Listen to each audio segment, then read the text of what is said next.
Assalamualaikum warahmatullahi wabarakatuh. Selamat pagi, siang, sore, malam. Kembali lagi di channel saya F Sopandi bersama saya sendiri. Sejudul kali ini saya akan share mungkin tips and trick buat kalian yang mencari motor 2 tak ya, yang beli motor 2 tak second. Karena nggak akan ada 2 tak yang baru kecuali barang simpenan, kecuali barang antik ya. Sebagaimana kalian tahu, motor 2 tak udah berhenti produksi di Indonesia sekitar tahun 2015 ya. Mohon maaf kalau salah. Setahu saya sampai 2015. Kalau di Malaysia 2017 dengan 125 jet. Kalau di Indo 2015 dengan Kawasaki Ninja. Jadi otomatis buat kalian two stroke lovers, kalau yang mau beli motor second 2 tak nggak ada yang baru, jadi harus beli second. Nah jadi cuman beli motor second itu ada sedikit harus pakai ilmu ya. Mungkin di sini saya akan sedikit share atau berbagi sedikit tips and trick. Bukan berarti saya lebih paham, bukan berarti saya lebih mengerti, bukan berarti saya so tahu, apalagi saya bermaksud buat menggurui. Cuman hanya sedikit sharing ya, mengenai apa-apa aja yang harus diperhatikan kalau beli motor 2 tak second, khususnya 2 tak ya maksudnya. Jadi mungkin pertama kali banget mah lihat aja spakbor depan, dari spakbor depan sampai spakbor belakang secara visual, bodinya mungkin dari visual ya, dari tangki. Salah satunya harus ngaleng. Kalau ini bensinnya full jadi kurang ngaleng, maksudnya jangan sampai bekas yang penyok di repair, di dempul. Apalagi bekas repaint, mungkin repaint juga nggak masalah, cuman banyak kan repaint itu yang repaintnya asal-asalan. Jadi kita pastikan bahwa semua bodinya masih ori, catnya masih ori, listnya ori. Terus perhatikan juga kayak ini dop akinya, cover pinggirnya. Ini alhamdulillah kemarin saya dapat Ninja beberapa hari yang lalu. Alhamdulillah cukup bagus lah, cukup layak untuk dibeli. Jadi pertama kali saya lihat motor ini karena catnya masih ori, terus listnya masih ori. Terus kayak gini, patut kalian perhatikan juga kayak gap ini ya, gap ini sebelah sini juga. Ini kalau bawaan ori atau dopnya masih ori Kawasaki atau original pabrik lah, celahnya itu ya nggak gede gitu, maksudnya nggak terlalu lebar. Jadi bisa dipastikan bahwa ini dopnya ori, masih presisi gitu. Jadi secara visual dulu, dari kayak handle-handlenya nggak ada bekas jatuh, nggak lecet-lecet. Kalau lecet nggak masalah, takutnya ada bekas jatuh, bekas keguling. Dari sini mungkinnya dari lampu-lampunya masih bagus.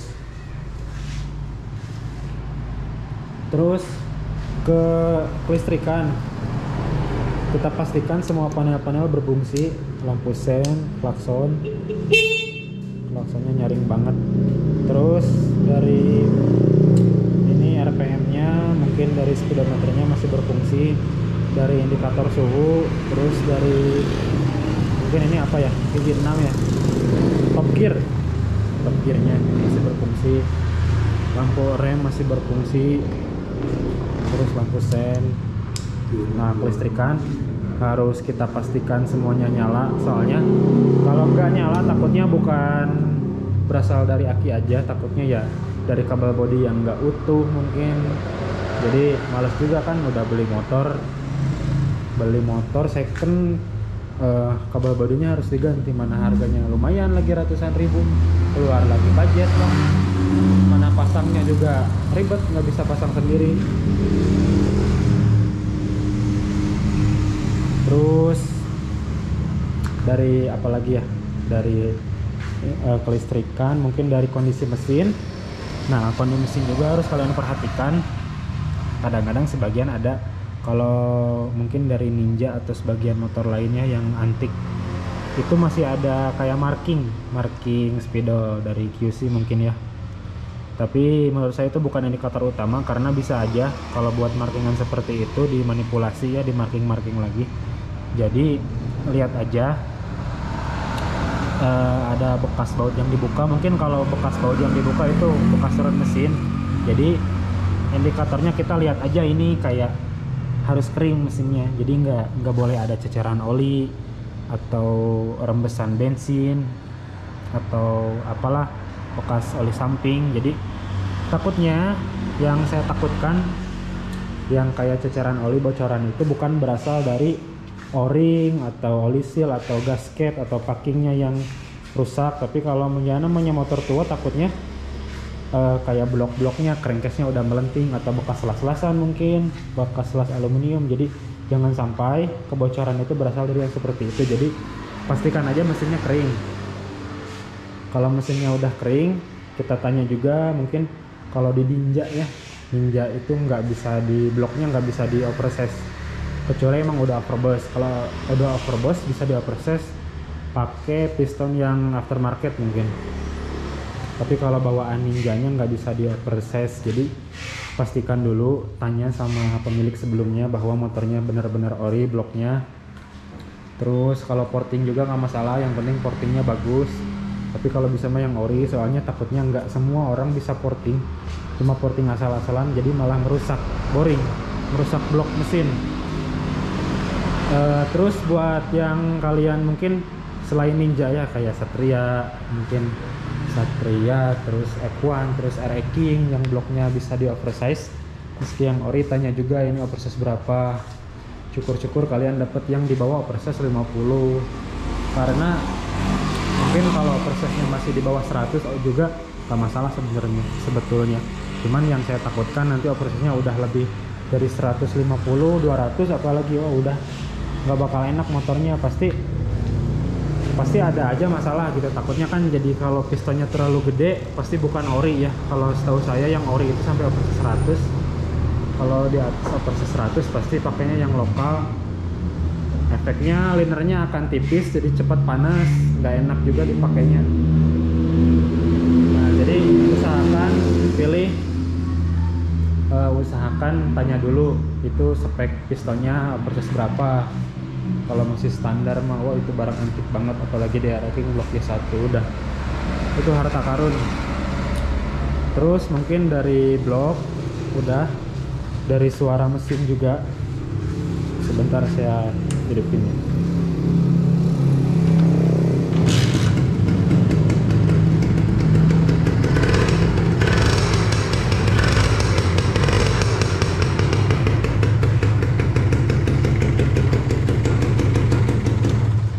Pastikan suara mesinnya halus, nggak halus banget sih. Kalau mau halus mah beli aja motor Matic tahun muda ya. Ya namanya 2 tak pasti ada suara kasar di mesinnya ya. Tapi kasarnya wajar, maksud saya wajar itu nggak kasar banget. Kalau kasar banget berarti ada masalah di mesinnya. Mungkin ya pistonnya udah longgar atau bahkan bekas ngejam mungkin. Terus dari stang pistonnya udah kena, bearingnya udah kena. Nah takutnya seperti itu. Jadi pastikan suaranya nggak ada suara aneh-aneh lah. Kasar ya kasar yang wajar. Kasarnya soalnya ya namanya 2 tak, nggak ada yang halus banget. Cuman kalau Ninja tahun muda harusnya suaranya halus. Terus selain dari blok juga biasanya berasal dari kopling yang berisik itu, kayak bunyi itu dari primer. Itu juga harus diperhatikan, harus kalian dengar, harus kalian perhatikan baik-baik. Soalnya kalau gigi primer udah kena, suaranya jadi nggak enak, jadi ada bunyi ngiung gitu ya, jadi jelek kedengarannya. Terus ya kalau emang yang motor kalian survei ada suara seperti itu juga bisa dijadikan bahan argumen buat nego lagi ya. Jadi kesimpulannya bukan jangan dulu ke kesimpulan. Terus mungkin masalah sektor mesin udah selesai. Terus lihat di sektor kaki-kaki juga, kayak ini ya nggak boleh ada ceceran oli, apalagi udah lecet ini. Kalau sampai lecet mah ya lumayan juga harganya. Kalau mungkin ada lecet ya bisa dinegokan. Terus dari kayak ini nih bos arm ya, jangan sampai udah kena juga, harus dicek demi kestabilan. Terus di sok-soknya jangan sampai bocor. Terus ya kalau ganti aftermarket juga jangan yang lokal-lokal banget lah. 2000 years later.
Six and a half hours later. Terus itu aja mungkin ya dari segi visual, mungkin kelistrikan, dari mesin, terus dari kaki-kaki. Kalau kaki-kaki ini kebetulan saya dapatnya udah diganti ya, bukan bawaan Ninja SS tapi bawaan Ninja RR. Kalau Ninja S sama R kan belakangnya 18, depan 17. Kalau ini udah 17 rata. Tapi yang orinya juga dikasih. Jadi saya dapat 2 set. Terus apalagi ya? Ya mungkin dari dokumen ya. Dari dokumen, kelengkapan STNK BPKB, terus dari pajak juga, pajaknya harus taat sebagai warga negara yang baik. Terus kalau pajaknya kelewat, nah itu bisa dinegokan jadi bahan kebijaksanaan mungkin ya buat si ownernya, buat nanti mungkin harganya dinegokan buat bayar pajak. Nah terus mungkin sesi terakhir ya kita coba motornya di test ride, motornya apa masih enak, masih stabil, nggak berat sebelah. Terus kayak sumbu depan sama belakangnya masih center, nggak apa ya bahasa Sundanya, kalau bahasa Sundanya mah nggak singkang gitu. Jadi ban depan kemana, ban belakang kemana, jadi masih presisi rangkanya. Takutnya nanti kalau udah nggak center rangkanya, bekas nabrak terus dilas direpen lagi, takutnya kayak gitu. Jadi pastikan bahwa si rangkanya masih stabil. Oh ya, hampir lupa, tadi saya suruh perhatikan ini ya, kayak visual repen, takutnya ada bekas repen. Nah terus dari rangka juga ya, namanya motor 2 tak ya, mungkin udah uzur, udah agak tua, takutnya rangkanya ada bekas las karena keropos atau bekas nabrak. Jadi pastikan juga. Kalau ini alhamdulillah saya dapatnya dalam kondisi cukup baik, rangkanya masih cat standar, terus nggak ada bagian yang keropos, jadi bisa dipastikan bahwa ini rangkanya masih center.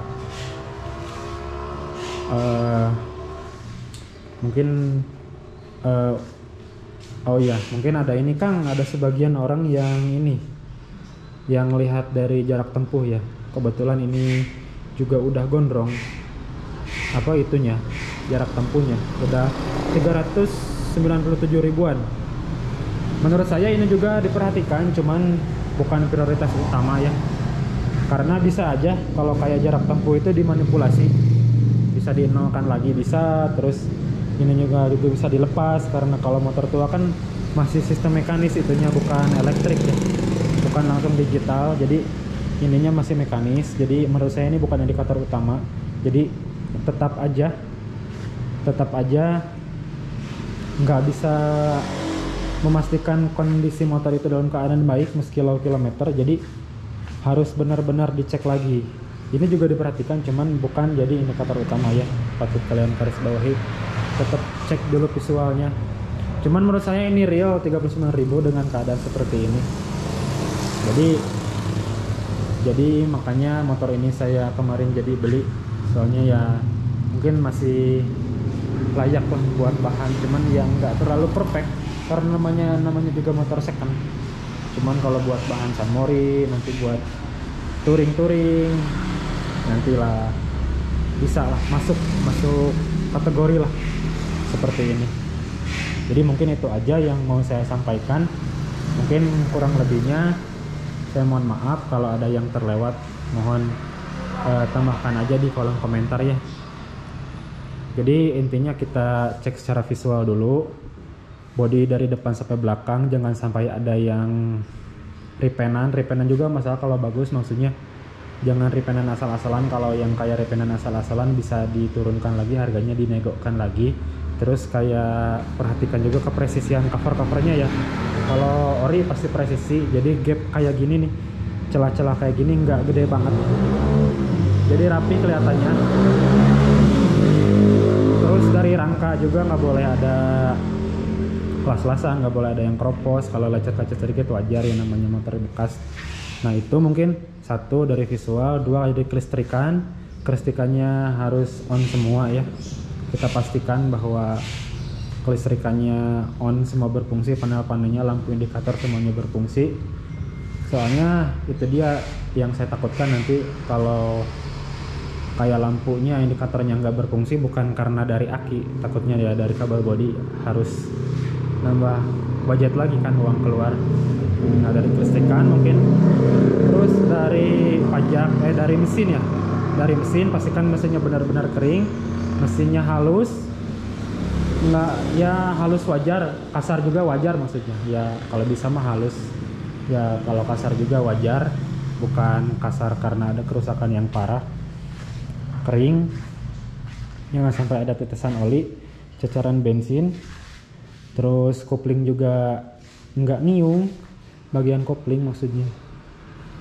Terus dari sektor kaki-kaki kayak shock breaker mungkin kayak velg. Kalau velg sih nggak selalu saya tekankan, karena mungkin kalian beli motor ini buat bahan dipakai ya, bukan karena buat disimpan.